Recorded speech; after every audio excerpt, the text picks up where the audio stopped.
ये तो सीधा सीधा कह सकते हैं कि प्रधानमंत्री जी का मानसिक संतुलन बिगड़ गया है।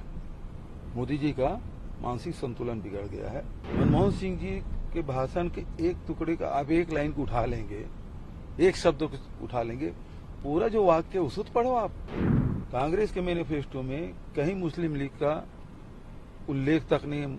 मुस्लिम का मतलब, इसका मतलब ये है कि भारतीय जनता पार्टी बुरी तरह हार रही है, तभी इस प्रकार से बातें करेंगे, अन्यथा कोई भी संतुलित व्यक्ति इस प्रकार से बात नहीं करेगा।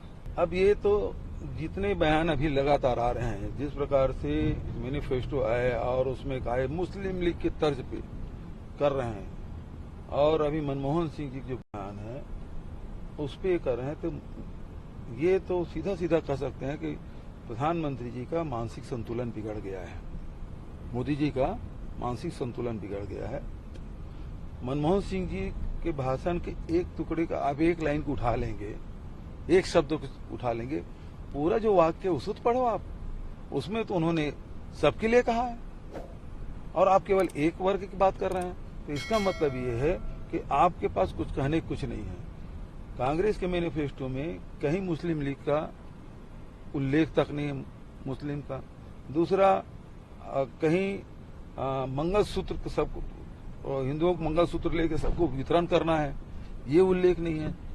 तो ये तो मानसिक संतुलन बिगड़ने जैसी बात है।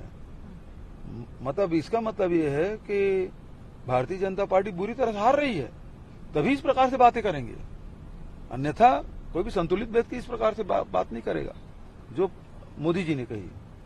इंडिया अलायंस, एक क्वेश्चन है, इंडिया अलायंस और मोदी जी, ये कहा जाता है कि मोदी वेव, पिछले 2014 और 2019 इलेक्शन, दोनों इलेक्शन में ये कहा गया कि मोदी वेव के कारण भाजपा जीती है।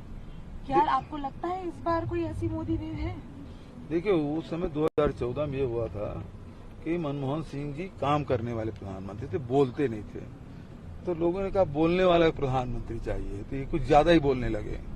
और दूसरी बात, दूसरा जो इलेक्शन है वो मोदी जी पे नहीं था, वो आपके राष्ट्रीय भावनाओं को आपने कहा कि जो सर्जिकल स्ट्राइक हुआ पुलवामा, उसको आपने भुनाया। यहाँ कहा कि एक वोट क्या उन नौजवानों के लिए, जवानों के नाम से नहीं हो सकता, जो बात कही, तो ये मोदी जी के लिए नहीं था, वो तो देश के एकता और अखंडता वाली बात थी। अब वो मोदी सेंट्रिक कर लिया है, तीसरा जो इलेक्शन है, और उसके कारण से उसको खमियाजा भुगतना पड़ेगा। आखिरी सवाल सर, भाजपा का 400 पार क्या लगता है आपको?